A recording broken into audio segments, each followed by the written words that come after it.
आप सभी को मेरी राम राम। हरिभूमि न्यूज बुलेटिन में आपका स्वागत है। आज की वीडियो में हम सबसे पहले बात करते हैं हांसी को हरियाणा का 23वां जिला बनाए जाने की। हरियाणा की राजनीति और प्रशासनिक भूगोल के लिए आज का दिन स्वर्ण अक्षरों में दर्ज हो गया है। मुख्यमंत्री नायब सिंह सैनी ने हांसी की विकास रैली में मंच से वो बड़ी घोषणा कर दी जिसका इंतजार दशकों से इस क्षेत्र के लोग कर रहे थे। हांसी अब आधिकारिक तौर पर हरियाणा का 23वां जिला बन गया है। तो शाम रोड स्थित ऑटो मार्केट में जैसे ही मुख्यमंत्री ने इस नए जिले के गठन का ऐलान किया, पूरा पंडाल तालियों की गड़गड़ाहट से गूंज उठा और शहर भर में दिवाली जैसा माहौल बन गया। लोगों ने सड़कों पर उतरकर आतिशबाजी की और इस फैसले का जश्न मनाकर मिठाई बांटी। नए जिले के गठन के लिए सरकार ने पूरा खाका तैयार कर लिया है, जिसका आधिकारिक नोटिफिकेशन महज एक सप्ताह के भीतर जारी कर दिया जाएगा। नए जिले में हांसी और नारनौंद के रूप में 2 उपमंडल होंगे, जबकि हांसी, नारनौंद और बांस के रूप में 3 तहसीलें शामिल की गई हैं।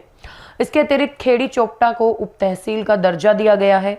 करीब 97 राजस्व गांवों और 110 ग्राम पंचायतों को मिलाकर बने इस जिले का सीमांकन फिलहाल पुलिस जिला हांसी की तर्ज पर ही रखा गया है। हांसी के जिला बनने से न केवल प्रशासनिक दूरियां कम होंगी, बल्कि विकास की रफ्तार भी तेज होगी। खुद का जिला बजट होने के बुनियाद सुविधाओं और बुनियादी ढांचे में क्रांतिकारी बदलाव आएगा। विधायक विनोद भ्याणा, विधायक रामकुमार गौतम और पूर्व वित्त मंत्री कैप्टन अभिमन्यु ने इस हांसी के लिए एक नई सुबह करार दिया। अब बात करते हैं रोहतक से कांग्रेस सांसद दीपेंद्र सिंह हुड्डा की। रोहतक सांसद ने कॉमनवेल्थ गेम्स 2030 की मेजबानी को लेकर केंद्र सरकार के खिलाफ मोर्चा खोल दिया है। मंगलवार को उन्होंने संसद के बाहर अन्य सदस्यों के साथ धरना दिया। उन्होंने मांग की कि हरियाणा को इन खेलों का मुख्य मेजबान या कम से कम को होस्ट बनाया जाना चाहिए। और दीपेंद्र हुड्डा ने भाजपा सरकार पर तीखा हमला कर कहा कि खेलों के लिए गुजरात के अहमदाबाद का चयन करना हरियाणा के प्रति स्पष्ट भेदभाव दिखाता है। सांसद ने कहा कि ओलंपिक, एशियाई और कॉमनवेल्थ खेलों में देश के 50% पदक अकेले हरियाणा के खिलाड़ी लाते हैं, फिर भी खेल बजट और सुविधाओं के मामले में प्रदेश की अनदेखी की जा रही है। उन्होंने चिंता जताई कि सारा बजट गुजरात में निवेश किया जा रहा है, जबकि हरियाणा का खेल ढांचा दुर्दशा का शिकार है। हुड्डा के अनुसार यदि हरियाणा को मेजबानी का अवसर मिलता है तो यहाँ खेल सुविधाएं बेहतर होंगी और खिलाड़ी देश के लिए पदकों की संख्या दोगुनी कर सकेंगे। अगली खबर रेवाड़ी से। यहां बदमाशों ने टैक्सी चालक की जांघ में गोली मारकर उसकी कार और नकदी लूट ली। वारदात को अंजाम देने के बाद आरोपी चालक को गुरुग्राम रेवाड़ी हाईवे पर चलती गाड़ी से धक्का देकर फरार हो गए। उत्तर प्रदेश के अलीगढ़ निवासी घायल चालक संजय ने बताया कि दिल्ली से 2 युवकों ने जयपुर जाने के लिए उसकी टैक्सी बुक की थी। गुरुग्राम पार करते ही बदमाशों ने चलती गाड़ी में संजय पर फायरिंग कर दी और लहूलुहान हालत में उसे करीब 2-3 घंटे तक कार में ही बंधक बनाए रखा। इस दौरान लुटेरों ने संजय से 20,000 रुपए भी छीन लिए, जो उसने गाड़ी की किश्त भरने के लिए जमा किए थे। अंत में बदमाशों ने उसे जयपुर हाईवे पर फेंक दिया और कार लेकर चंपत हो गए। अब बात करते हैं Indian idol winner Salman Ali के प्रोग्राम में भारी हंगामे की। हरियाणा के नूह में शादी समारोह में स्टेज शो के लिए बुलाए गए Indian idol winner Salman Ali के प्रोग्राम में भारी हंगामा और भगदड़ मच गई। सोमवार देर रात कार्यक्रम में मशहूर सिंगर भूमिका मलिक और मेवात की प्रसिद्ध डांसर अस्मीना मेवाती भी शामिल थी। बवाल उस वक्त शुरू हुआ जब मंच पर प्रस्तुति दे रही महिला कलाकारों पर पैसे लुटाने के दौरान एक युवक स्टेज पर चढ़ गया और उनसे छेड़छाड़ करने लगा। सुरक्षा में तैनात युवकों ने तुरंत आरोपी को पकड़कर मंच पर ही लाठी डंडों से पीटना शुरू कर दिया और मारपीट और हुड़दंग को देख वहां मौजूद हजारों लोगों में भगदड़ मच गई। स्थिति इतनी बिगड़ गई कि डांसर अस्मीना मेवाती को अपनी जान बचाने के लिए दीवार फांदकर भागना पड़ा।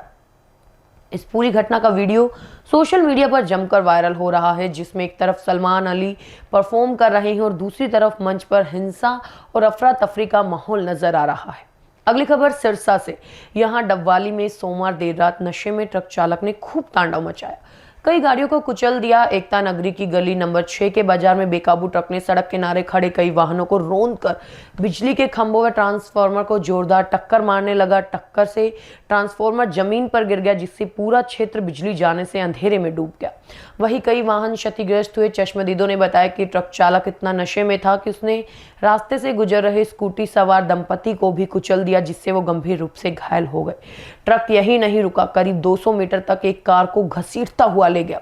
बाजार में मची इस अफरा तफरी के बीच स्थानीय लोगों ने हिम्मत दिखाई और बीएड कॉलेज के पास ट्रक को घेरकर चालक को दबोच लिया। गुस्से में आई भीड़ ने आरोपी की जमकर धुनाई की, जिसके बाद में पुलिस ने मौके पर पहुंचकर उसे हिरासत में लिया। अब बात करते हैं गुरुग्राम की। यहाँ रंजिश के चलते आधी रात को सिद्धरावली गांव में नकाबपोश युवक ने घर के बाहर खड़ी थार गाड़ी पर पेट्रोल छिड़क दिया।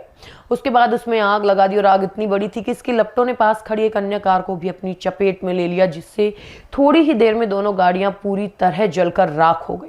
वारदात का सीसीटीवी फुटेज भी सामने आ रहा है, जिसमें आरोपी नीली हुडी पहनकर आता है और महज 2 मिनट के भीतर आग लगाकर फरार हो जाता है। आग की तपिश इतनी ज्यादा थी कि घर की दीवारों और पास लगे 10 पेड़ों को भी भारी नुकसान पहुंचा है।